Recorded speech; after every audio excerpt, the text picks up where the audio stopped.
본론으로 들어가기 전에 이번에 찰리 그레이라는 이 맨시티 아카데미 출신의 선수가 이번에 카라바오컵에서 데뷔를 했습니다. 요즘에 카라바오컵 라운드를 거칠 때마다 이제 새로운 선수들을 데뷔를 시켜주고 있죠. 근데 이 찰리 그레이가 몇 살 때 맨시티에 합류했는지 혹시 아세요? 성골이긴 성골인데 완전 찐 성골이야. 이를테면은 오라일리나 루이스 혹은 지금 첼시에서 활약해주고 있는 파머 같은 경우에는 8살에 합류한 선수들이죠. 그리고 메가티는 11살에 합류한 선수들이고, 이 선수들도 이제 우리가 성골 뉴스로 보기는 하는데, 찰리 그레이는 5살에 합류를 했다고 합니다. 참고로 포든이 몇 살 때 아카데미를 처음 밟았는지 아세요? 조기교육이라는 프로그램이 있었는데 거기서 이제 포든이 맨시티를 처음으로 밟아. 그게 몇 살인지 아세요?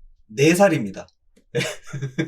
물론 이제 여기서 조기교육 받고 나서 이제 조금 있다가 9살에 다시 돌아오긴 하는데, 아무튼지간에 포드는 4살에 맨시티에 합류했는데 이 찰리 그레이라는 선수는 5살에 이제 맨시티에 합류를 했다고 해요. 물론 이제 5살부터 9살 때까지 쭉 맨시티에 있지는 않았을 거야. 당연하게도요. 포든처럼 다른 곳에서 이제 잠깐 조기교육 프로그램으로 이제 잠깐 이제 에티하드 캠퍼스를 밟아봤다가 그 경험을 기반으로 또 이제 좋은 성장을 하다가 8살, 9살 때쯤에 이제 맨시티로 다시 돌아왔을 수도 있어요. 근데 포든 같은 경우에도 마찬가지 테크트리였죠. 4살에 이제 맨시티에 합류해서 어느 정도 성장을 하고 나서 8살, 9살 때 맨시티에 다시 돌아왔죠. 이러고 이제 쭉 로얄 로더의 길을 걸어줬는데, 지금 찰리 그레이 선수는 19살이라고 합니다. 벌써 맨시티에서의 짬이 14년 차 선수입니다. 맨시티 짬이요. 거의 고인물이다라고 볼 수 있어요. 거의 포든급의 고인물이다 라고 볼 수 있습니다.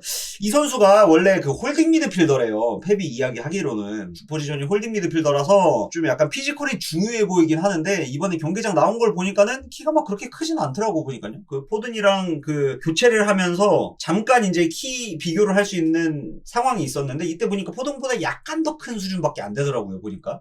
근데 지금 현재 19살짜리 선수이고 180이 안 되는 이런 피지컬을 소유한 걸 보면은, 만약에 맨시티가 이 선수를 앞으로도 시니어 팀에서 계속 기용하게 되더라도 홀딩 미드필더로는 기용하지 않을 것 같다 라고도 생각을 해볼 수가 있어요. 근데 여기서 우리가 매몰될 필요가 없는 게, 이 선수의 정형화된 이 선수의 본 포지션에 매몰될 필요가 없는 게, 맨시티는 애초에 아카데미에서부터 다양한 포지션에서 교육을 시켜요. 훈련을 받고, 그리고 이제 다양한 포지션에서 이제 또 출장을 시켜주고, 그렇기 때문에 어디서든 이제 쓰임을 받을 수 있는 선수로 이제 키워주는 팀이라서, 이 선수는 아마도 이제 8번, 나중에는 풀백이 될 수도 있겠죠. 아니면은 윙포워드로 잘할 수도 있고, 윙포워드까지는 안 될 것 같긴 한데, 어쨌든지 간에 이제 볼 운반하는 역할 정도는 맡길 수도 있을지 모르겠다 라고도 생각을 해볼 수가 있을 것 같아요. 물론 이제 나중에 20살, 21살 때쯤에 이제 키가 자라는 아이들도 있어서, 지금 이 키가 완성된 피지컬이다라고 보기는 좀 약간은 억지스러울 수도 있긴 하지만은, 아무튼 이 선수는 홀딩 미드필더보다는 이제 중앙 미드필더 정도로 이제 성장을 할 수도 있다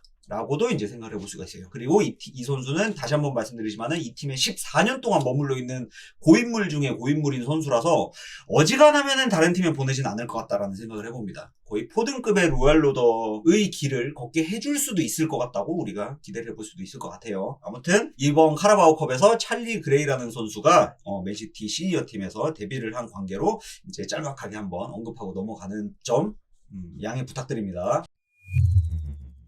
자, 펩이 이번 경기 후 프레스 컨퍼런스에서 이렇게 이야기를 합니다. 셰르키는 요즘 많은 공격 포인트를 달성해주고 있다. 이게 셰르키의 본 모습이라고 생각하는지? 라는 질문에, 필과 케빈이 이러한 골을 넣는 걸 자주 봤다. 기자나 감독이 아니더라도 이 골이 얼마나 대단한 것인지를 알 수 있을 것이다. 선제골을 성공시켜서 매우 기쁘다. 라고 이야기를 합니다. 참고로 펄스9을 쓸 때는요, 중거리 슛을 많이 시도를 하긴 합니다. 왜냐면은 이 어차피 프론트맨 같은 경우에도 1.5선 2선까지 이렇게 내려와서 폭넓게 띄워주는 관계로 많이 흔들어줄 수가 있죠. 수비진들을요. 좌우로요. 이러다 보면은 이제 당연하게도 골키퍼와 1대1 상황이 연출되는 일들이 빈번하게 생겨요.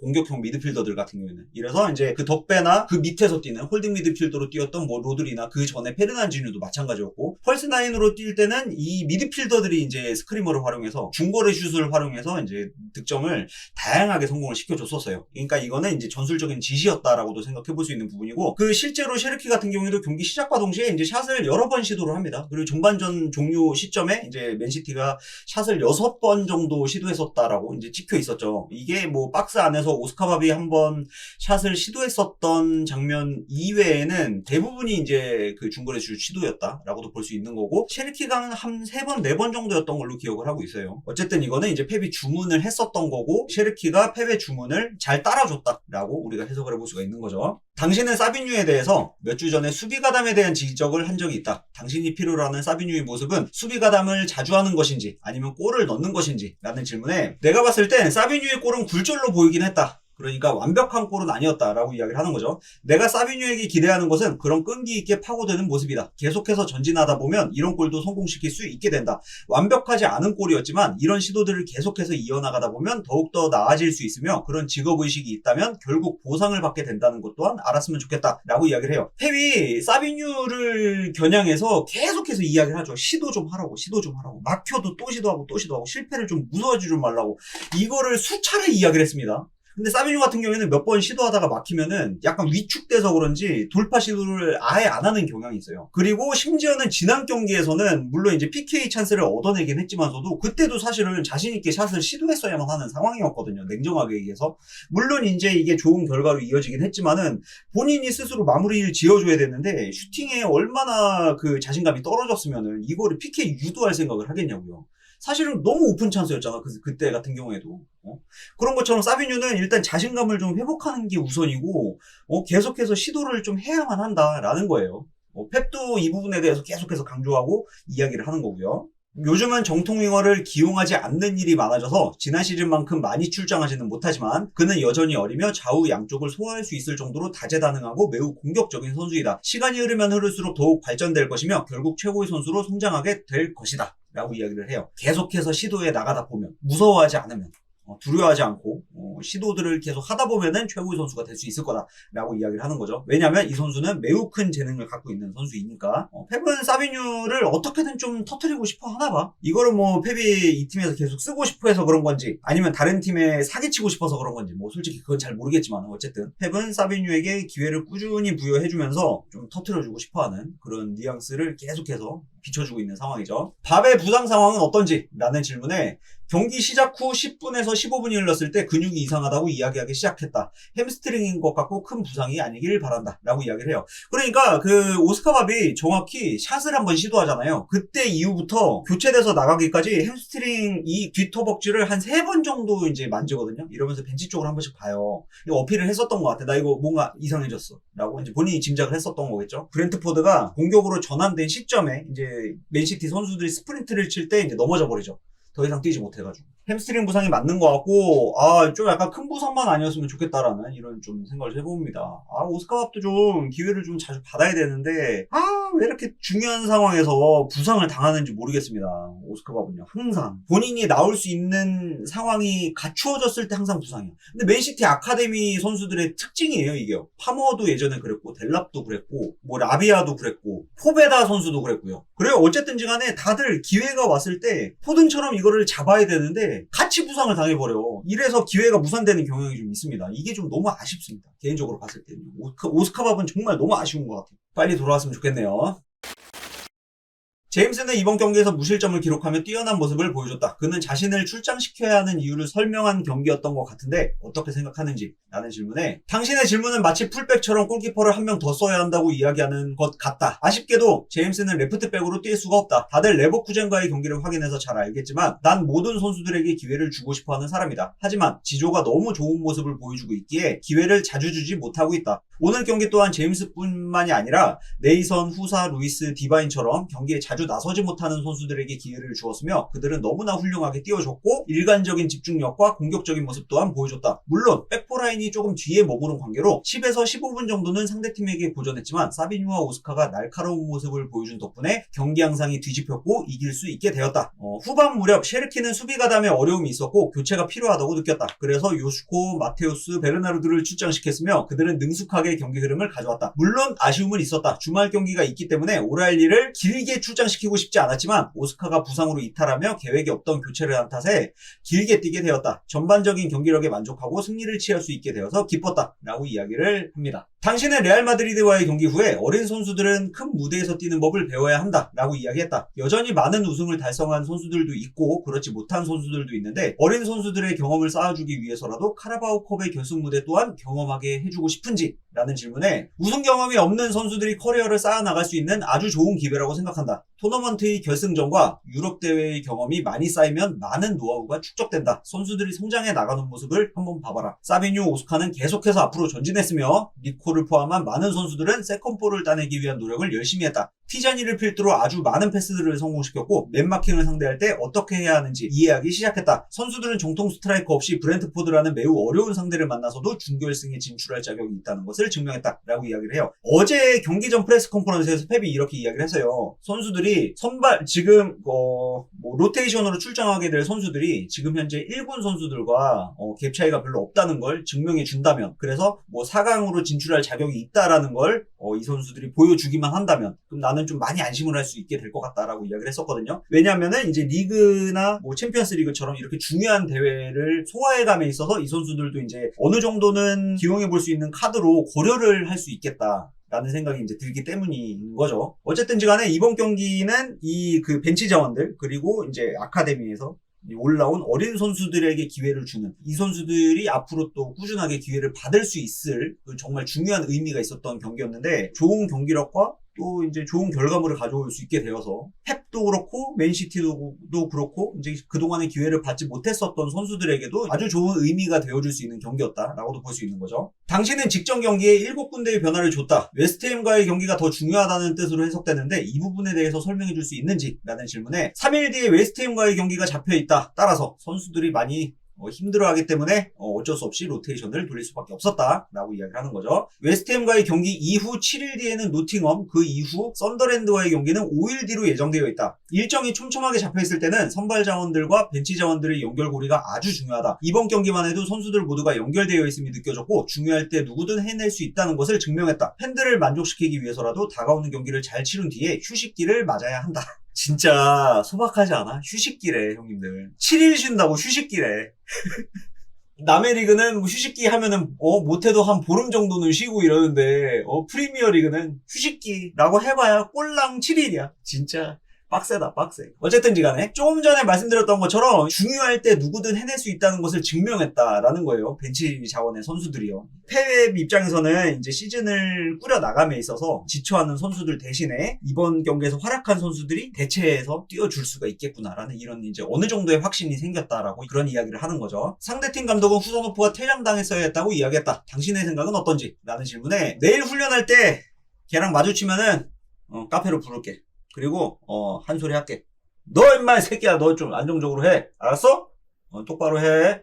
라고 이제 한마디 할게. 라고 이야기하는 거죠. 농담하면서 지나가는 겁니다.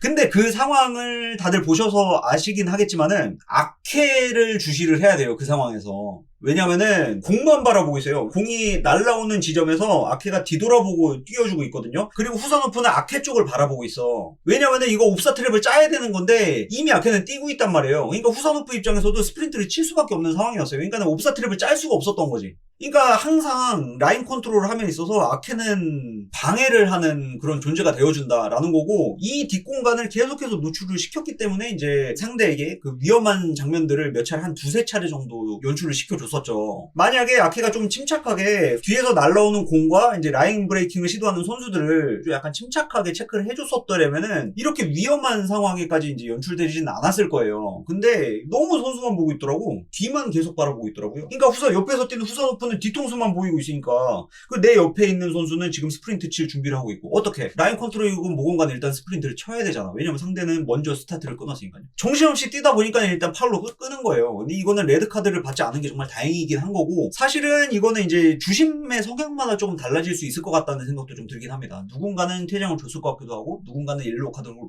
끝났을 것 같기도 하고, 어쨌든지 간에 이게 퇴장으로 이어지지 않아서 다행인 상황이었고, 라인 컨트롤, 옵사 트랩을 짜는 이 라인 컨트롤 연습을 아케는 조금 더 좀 해야 될 것 같다 라는 생각을 좀 해봅니다. 개인적으로는요. 아, 너무 불안했어. 그 장면도 그렇고 한 2차례 정도 더 있었거든요. 그와 유사한 상황이요.